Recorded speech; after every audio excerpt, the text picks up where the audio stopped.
Bienvenue à Abidjan. La dynamique capitale économique de la Côte d'Ivoire, où au cœur de cette ville en constante évolution, se dresse fièrement un édifice au caractère unique.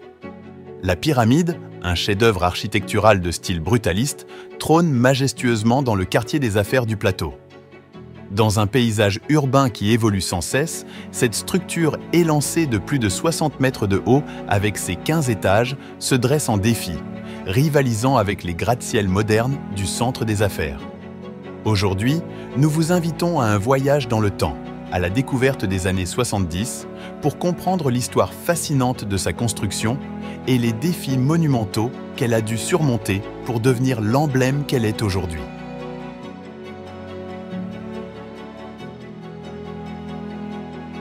Bienvenue dans ce nouveau reportage qui vous plongera au cœur de la pyramide, témoin d'une époque révolue, mais toujours aussi imposante et inspirante. Nous sommes en 1968 lorsque débute la construction de cet édifice.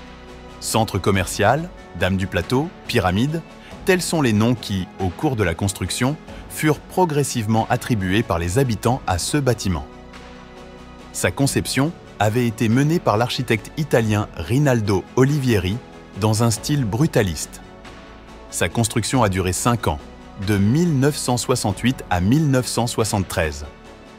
Il était destiné à servir de centre commercial, c'est-à-dire comprenant à la fois des magasins et des bureaux. Avec cette initiative, le client, qui est la première société immobilière entièrement ivoirienne à participation étatique, entend intervenir avec des intentions apaisées sur le marché immobilier qui, même dans certaines zones de la ville d'Abidjan, a tendance à se prêter à des initiatives du type spéculatif. Le concepteur a pris en compte cet objectif, réalisant immédiatement, bien entendu, les implications économiques, mais surtout en profitant de sa propre intervention formelle intégrée. À ce niveau, il s'agissait d'insérer un discours architectural très personnalisé dans le contexte du conformisme structurel naissant des nouveaux bâtiments qui montent. La pyramide devient un bâtiment qui, avec une configuration, répond à la fois aux besoins climatiques et fonctionnels et à la caractérisation d'une forme enracinée et dynamique. C'est ainsi qu'est née l'idée de la structure pyramidale. L'architecte dira ceci: elle est née en raison de besoins fonctionnels et d'espaces intérieurs. Je voulais créer un grand marché couvert et donc une grande salle centrale. Ce hall déplace et décentralise les espaces dédiés aux services et élimine nécessairement le plateau à la base. Cette grande pyramide de béton attachée à une paire de tours d'ascenseur est une tentative audacieuse de réinventer le marché couvert pour la ville africaine dans l'esprit de l'architecte Olivieri. Celui-ci avait alors conçu un grand hall central pour les activités commerciales. Il est évident que les marchés africains, riches en inspiration, ont profondément captivé l'architecte Olivieri, le poussant à concevoir l'intégralité du bâtiment en s'appuyant sur ce concept fondamental. Aujourd'hui, la pyramide est l'un des bâtiments les plus emblématiques d'Abidjan.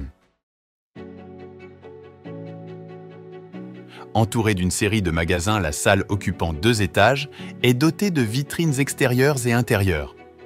Les magasins du premier sont reliés par une route suspendue qui donne panoramiquement sur l'intérieur et est accessible au moyen de 2 escaliers accueillants. Les 12 étages supérieurs du bâtiment abritent des bureaux, des studios et un restaurant. Au-dessus du hall se trouve un vaste bureau qui constitue donc la suspension du bâtiment. Les bureaux sont répartis sur tout le périmètre, ce qui permet d'obtenir un éclairage direct et confortable. Les studios et le restaurant du 11e étage jouissent d'une ville incomparable. Les parasols extérieurs, qui entourent toutes les branches, sont interrompus à ces étages pour profiter de la plus large visibilité sur la magnifique lagune environnante. La protection vis-à-vis du soleil est assurée par le débord des planchers sous-jacents. Au total, 9 ascenseurs desservent l'immeuble. Le projet de la pyramide prévoyait 3 étages souterrains pour en faire une boîte de nuit, en conséquence un grand supermarché. Plus de 20 000 mètres carrés de surface et près de 1800 places de parking. Le coût de la construction est maintenu dans les limites fixées par le financement initial. On rappelle que c'est la Socipec, une société immobilière qui a bâti l'édifice pour le compte de l'État. Le financement a été assuré par l'État à travers la SONAFI, Société nationale de financement, selon les informations. Par ailleurs, concernant la partie structurelle, elles ont été réalisées par Riccardo Morandi. Quant à lui, il dira ceci. Le bâtiment est soutenu par une ossature en béton armé qui constitue dans son ensemble un système spatial classique assez complexe. Les piliers et poutres en béton armé témoignent de l'intérieur et constituent en soi un effet impressionnant. Le bâtiment suscite des impressions constantes chez le visiteur et, par conséquent, stimule grandement une première impression de grandeur. Après plusieurs années d'occupation, la pyramide est devenue un immeuble administratif entièrement sous le contrôle de l'État en 1980. Toutefois, au milieu des années 80, en pleine crise économique, le bâtiment s'est progressivement vidé de ses occupants.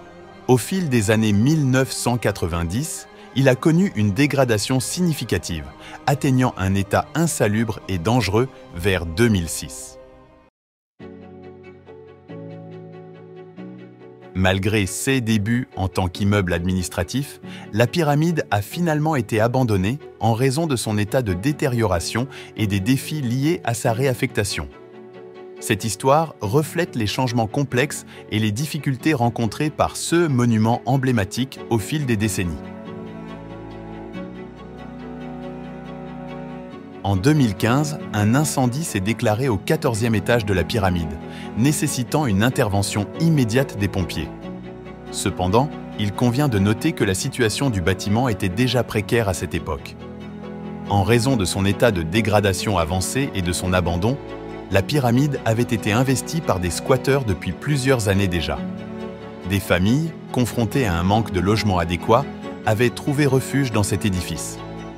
Le 14e étage, où l'incendie s'est déclaré, est devenu le théâtre d'un événement qui a mis en lumière les conditions de vie dangereuses auxquelles ses occupants étaient exposés.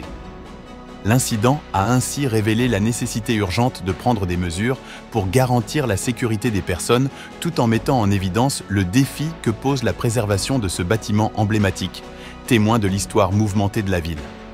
Plus tard, vers 2021, la pyramide se trouve au cœur d'une polémique. Apparemment, un montage douteux a permis de revendre en 2005 au nom de la Socipec l'immeuble pour 500 millions de francs CFA qui n'ont en outre jamais été versés par l'acheteur. Le ministère qui envisageait de réhabiliter cet immeuble en 2011-2012 a constaté dans le registre foncier qu'une société civile immobilière, SCI, avait payé cet édifice, patrimoine de l'État, au niveau de la conservation foncière. À cet effet, le ministre ivoirien de la Construction, du Logement et de l'Urbanisme, Bruno Koné, dira ceci.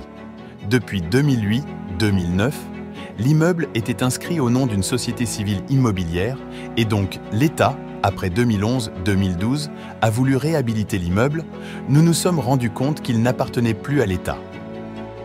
Pour mettre fin à un imbroglio juridique lié à une vente considérée comme irrégulière par la Société de gestion du patrimoine immobilier de l'État, l'État ivoirien, pourtant initialement propriétaire du bâtiment, a décidé de racheter la pyramide pour un montant de 500 millions de francs CFA.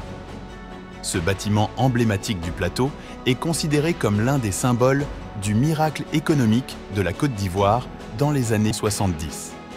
Un programme de rénovation complète de la pyramide avait été annoncé par le gouvernement ivoirien en 2011 via un partenariat public-privé. Le litige autour de la propriété de l'immeuble avait empêché toutefois de mettre en œuvre cette rénovation.